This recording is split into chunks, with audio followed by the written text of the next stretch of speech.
E vamos lá então para mais um vídeo educativo aqui no canal. Vamos falar de bancos, especificamente aí Banco do Brasil, que vocês têm me pedido aí para comentar, né, e perguntando principalmente, será que ficou caro ou ainda está barato? Recentemente, né, as ações vinham subindo bastante, depois sinalizou ali uma queda, o investidor fica meio confuso aí em meio a esses altos e baixos da bolsa. Então, vamos com calma, primeiramente por partes, e no decorrer do vídeo eu vou falar ainda sobre dividendos, sobre resultados, vou falar sobre preço teto e diferenciais aí do Banco do Brasil em relação aí a principalmente a outros bancos também. Mas vamos lá. Primeiro, sobre essa questão da alta das ações e posterior queda, e agora está subindo de novo. Enfim, a gente pode interpretar isso de algumas formas. A queda, por exemplo, olhando aí para o setor de atuação do banco, né? A gente tem uma sinalização de tempos mais desafiadores aí para o agronegócio em 2024, né? Isso acaba respingando aí no banco de alguma forma, tendo em vista a exposição dele em relação à carteira de crédito focada no agronegócio. Então, tem esse risco, né, de impactar o negócio principal, vamos dizer assim. O mercado acaba corrigindo o preço e aí talvez lá nos R$ 58, R$ 59 reais, né, talvez estivessem caros aí, né, na visão do mercado, olhando uma visão de futuro, né? Lembrando que o mercado olha o que pode acontecer lá na frente e precifica hoje. Mas lembre-se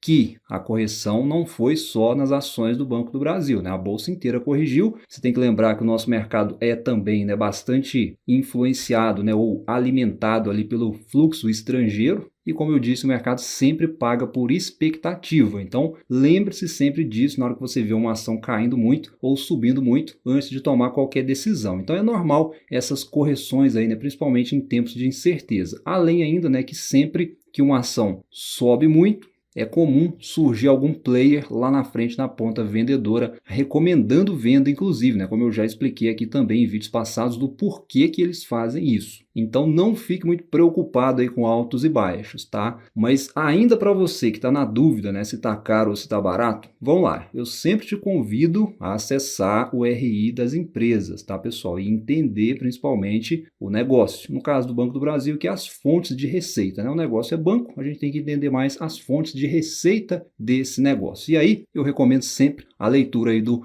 release de resultados. Então, eu já fiz isso logo depois que saiu o resultado, mas trazendo para vocês aqui algumas informações, alguns detalhes aqui que eu separei, fica bem claro, né, que a prioridade do banco em linhas de crédito mais seguras durante 2023 é evidente, né? Por exemplo, a carteira de pessoas físicas, aí olhando agora para toda a carteira do Banco do Brasil, separando aí a parte de pessoa física, né? Se a gente vê detalhado no release, onde o banco explica ali, né, o que influenciou os resultados, o banco focou bastante, por exemplo, na parte de consignados, né, que é praticamente zero a inadimplência. Então a gente vinha aí de uma alta sem fim, desenfreada aí da inadimplência, os bancos têm que focar mais em linhas de negócio com menores índices de inadimplência, né? E o Banco do Brasil veio fazendo isso muito bem. Essa parte consignada, né, desconta direto ali no pagamento, então não tem muito risco e veja aí que contribuiu bastante com a carteira de pessoa física especificamente. E aí olhando, né, o carro-chefe do negócio do Banco do Brasil, que é o agronegócio, né, que por si só já é uma linha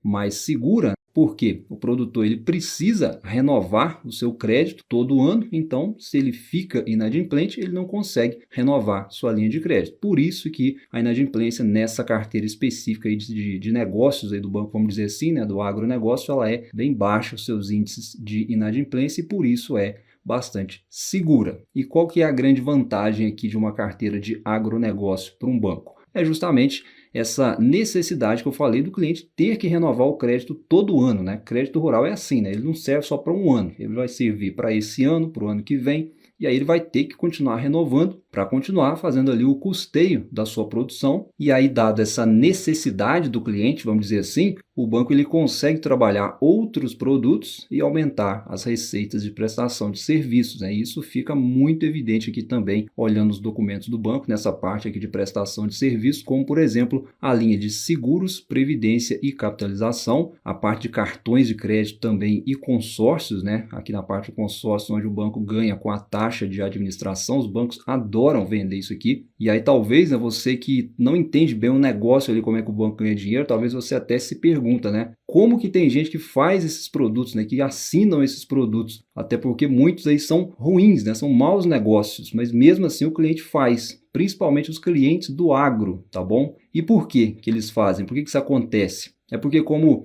eles precisam renovar o crédito, né, como eu falei, o banco ele usa ali, né, aquela expertise para fazer meio que uma venda casada ali, né, onde ele oferece uma taxa mais baixa, né, do que os concorrentes. O crédito rural geralmente ele é mais baixo no Banco do Brasil do que nos outros bancos, e isso é um prato cheio aí para vender produtos bancários, né, produtos financeiros, além dos produtos que geralmente o cliente precisa. Eu vou até listar os demais bancos aqui, né, apontando então as linhas de crédito rural do Banco do Brasil, né, que geralmente tem taxas menores. O banco até pode aí perder um pouco nos juros, porque os juros é mais baixo, mas ele acaba ganhando aí nos produtos bancários. É uma vantagem competitiva, na minha opinião, em relação aos demais bancos. Mas aí, concluindo o raciocínio, né, o banco ele faz meio que uma barganha, né? Não vamos chamar de venda casada, vamos falar uma barganha aqui entre o cliente e a instituição, né? Uma taxa mais baixa, eu passo para você, cliente, em troca de você, cliente, fechar um produto bancário comigo. É isso. E dessa forma, o banco vai crescendo carteira, vai crescendo negócios, vai crescendo captações, consequentemente vai crescendo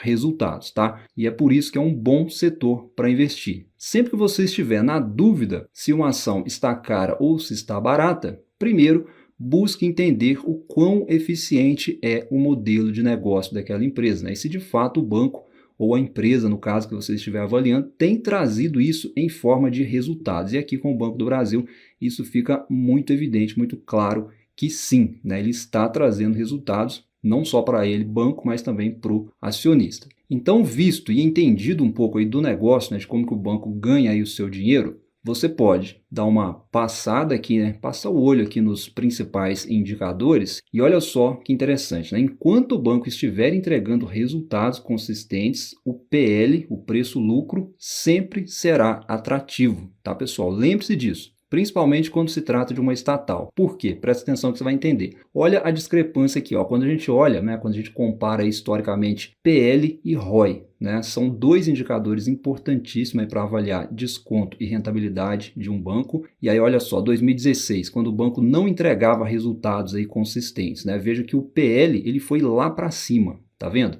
O que reforça a tese de que a ação barata é aquela ação da empresa que entrega resultado. Então, mais resultado, menor o PL. Menos resultado, maior o PL. E talvez você está pensando assim, mas hoje a ação subiu muito, né? Então será que não ficou caro? A resposta é não. Se a lógica fosse essa, olha só 2016, quando as ações estavam em queda, né? Talvez nos menores níveis aí dos últimos anos, da última década aí, né?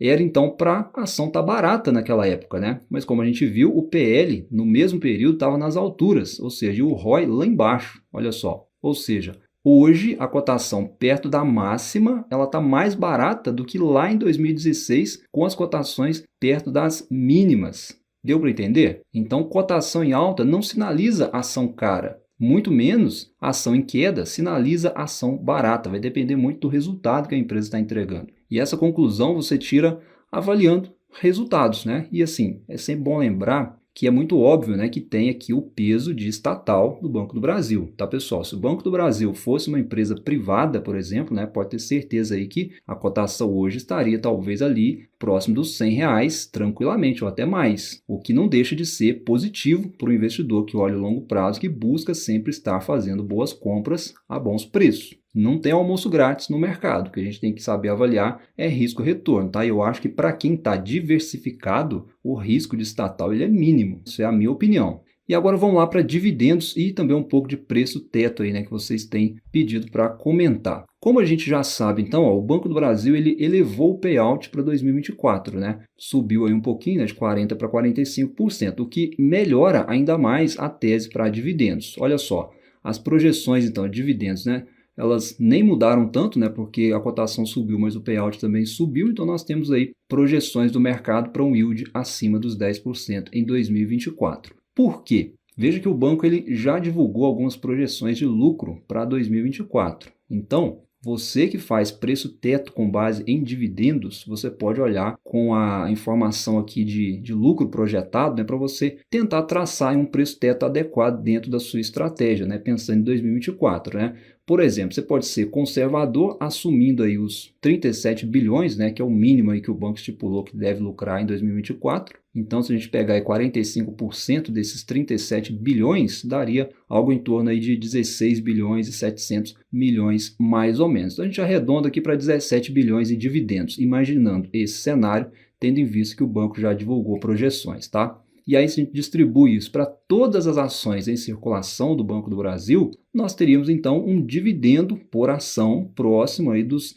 5,90, né? R$ 5,93 por ação, mais ou menos aí em 2024. E aí, a partir daí, você pode trabalhar o seu preço teto, né? Você pode usar ali o método do Bazin mesmo, né, que o Barça também usa, colocar aí 6%, 7%, 8%, 9%, 10%, enfim. Algumas taxas aí vai ficar com um preço muito irreal, né? Então você vai ter que adequar dentro aí do que você acredita ser o adequado para um preço teto. Eu acho que, tendo em vista que a gente já sabe essas informações, acho que você tem que pensar mais assim, ó. Se você está satisfeito com essa projeção de lucro do banco, né, que ele próprio já divulgou, você confia nessa projeção, o preço atual de tela agora, né, ele está barato se você estiver buscando um yield aí de 10%. Você acha que 10% te atende, principalmente se a gente pensar, né, numa Selic em 2024, com grandes chances aí de estar em 9%, que é o que as projeções apontam, as ações do banco nesse preço está barato ainda para quem olha dividendos. De outro lado, né, a gente tem que lembrar que essas informações que eu trouxe, né, elas são públicas, ou seja, não tem segredo nenhum aí, o que significa que o mercado ele já pode ter precificado essas informações, certamente já precificou. Então, se daqui para frente nós não tivermos novidades, as cotações podem corrigir em algum momento. Esteja ciente disso. Mas respondendo quem perguntou, a minha conclusão aqui em relação ao Banco do Brasil é a seguinte: eu acho que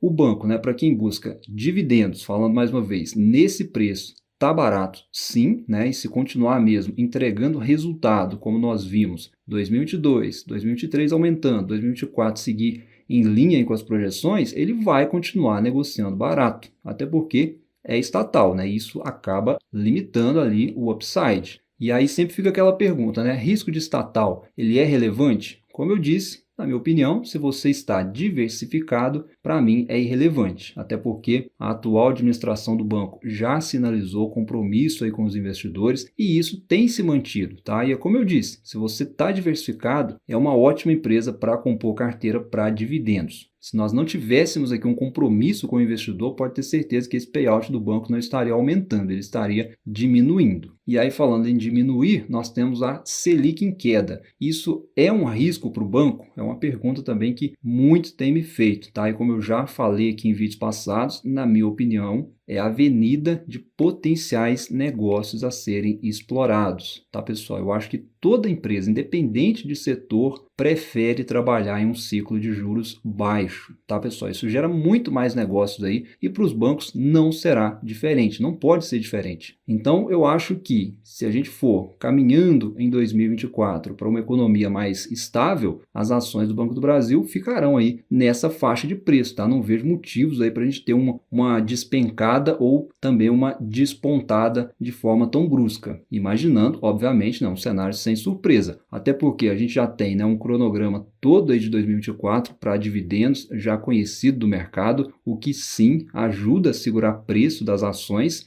Então, já tem um novo anúncio, logo em seguida tem mais outra data com mais pagamentos de proventos e assim será até o final do ano, dividendo pós-dividendo, e isso segura preço. A questão toda em estar barato ou estar caro entre você comprar ou não comprar é que você, investidor, tem que se fazer essa pergunta em relação ao dividendo que eu falei. 10% em dividendos te atende? Se a resposta é sim, é compra. Se a resposta é não, é deixar de lado. E aí, para a gente encerrar, e os demais bancões? Será que eles não são melhores opções? É uma pergunta também que eu recebi em relação aos bancões.